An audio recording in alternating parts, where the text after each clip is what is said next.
Let me discuss first the question of economic sanctions. These penalties are an essential tool in a comprehensive non-proliferation strategy. Prior to September the 11th, there was a great debate as to whether non-proliferation sanctions that were not multilateral should be imposed at all. Now, it is clear that the imposition or even the mere threat of sanctions by sovereign states can be a powerful lever for changing behavior, as few countries wish to be labeled publicly by the United States as irresponsible. Sanctions increase the cost to suppliers, encourage foreign governments to adopt more responsible non-proliferation practices, and ensure that entities within their borders do not contribute to WMD programs. These levers prove vital in the world's aggressive campaign to combat proliferation. The Bush administration imposed WMD-related sanctions 26 times last year, 34 times the year before that, and has already done so 28 times this year. That's an average of about 32 sanctions per year since we got rolling in 2002. Compare that with the average number of non-proliferation sanctions adopted per year during the last administration, 8, and you will see that this president is very serious about using sanctions as a non-proliferation tool. With sanctions recently imposed against companies from Russia, Belarus, China, Ukraine, North Korea, India, and Spain, it is clear that we are not just increasing the numbers, but also looking for proliferation wherever it exists. Our perspective on sanctions is clear and simple. Companies around the world have a choice: trade in WMD materials with proliferators, or have normal trade with the United States, but not both. Where national controls fail, and when companies make the wrong choice, there will be consequences. U.S. law is clear, and we are committed to enforcing these laws to their fullest extent.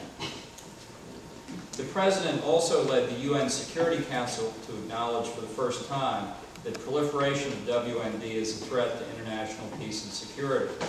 The administration worked over the course of 8 months to craft what became the unanimously adopted Security Council Resolution 1540, which achieved all of the goals set out by the President in his speech to the General Assembly last fall.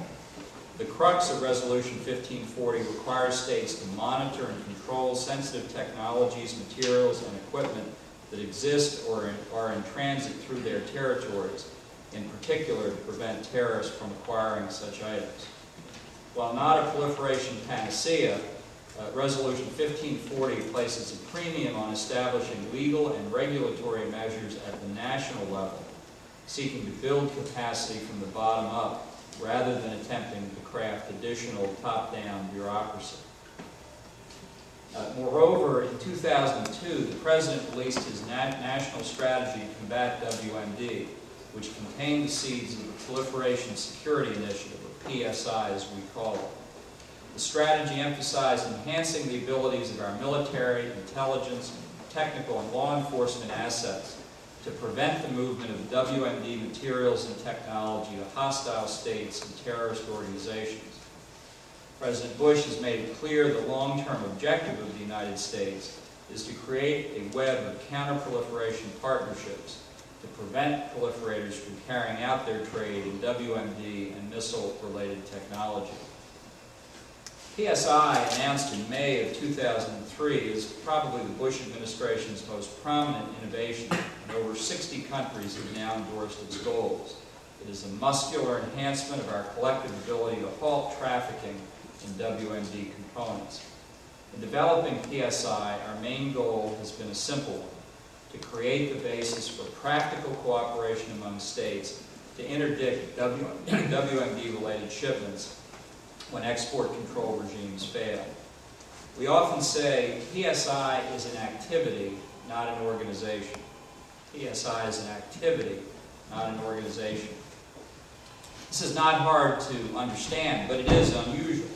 PSI is not diverted by disputes about candidacies for Director General, agency budgets, agendas for meeting, and the like that typify many international organizations.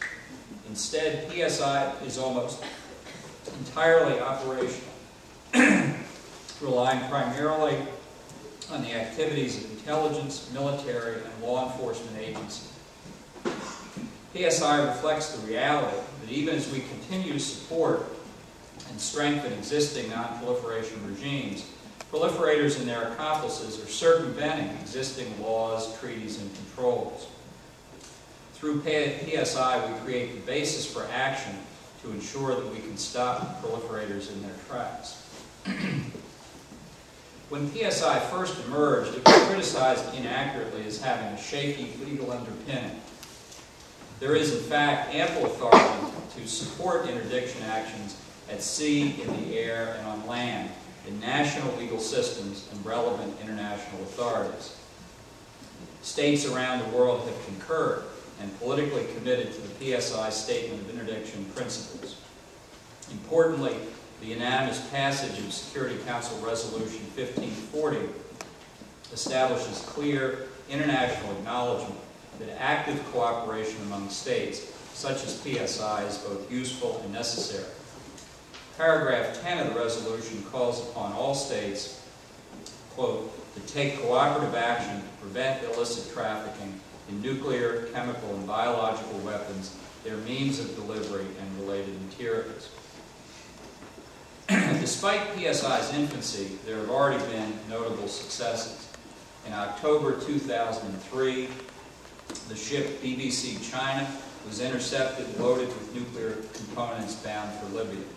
This interdiction helped convince Gaddafi that the days of his undisturbed accumulation of the instruments of mass destruction were over.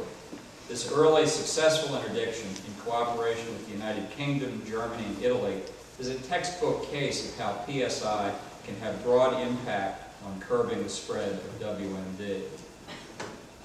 This interdiction also helped unravel the AQ-Con black market network. Our citizens now understand the stunningly extensive nature of Con's trafficking in nuclear technology and materials.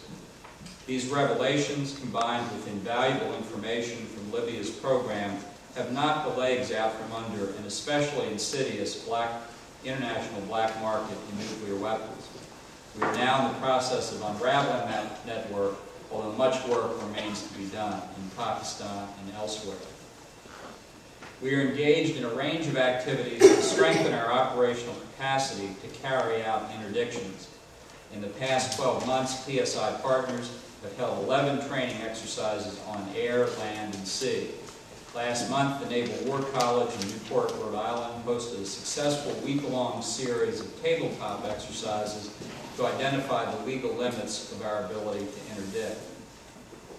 The next exercise will be in the Pacific, outside of Tokyo Bay in Japan later this month, where more than 15 countries will work together to improve our capacity to interdict items transshipped through Asian ports.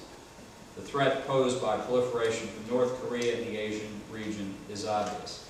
In addition to training, PSI exercises are a useful deterrent to entities otherwise tempted to do business with proliferators like North Korea. To facilitate interdiction, we have also targeted efforts to obtain bilateral agreements to facilitate the boarding of ships suspected of carrying WMD. The United States now has signed agreements with the two largest flag registries, Liberia and Panama.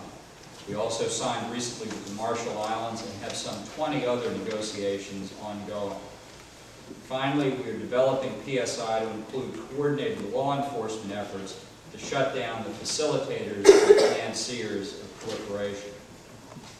Another important administration initiative is the Global Partnership Against the Spread of Weapons and Materials of Mass Destruction, launched by the leaders of the G8 at the Kananaskis Summit in Canada in June 2002. Here again, the U.S.-led initiative relies on the commitments of sovereign states acting separately and in concert to eliminate and secure sensitive materials. Like PSI, the Global Partnership is an activity, not an organization. The G8 leaders pledged to raise $20 billion over 10 years for projects to prevent dangerous weapons and materials from falling into the wrong hands.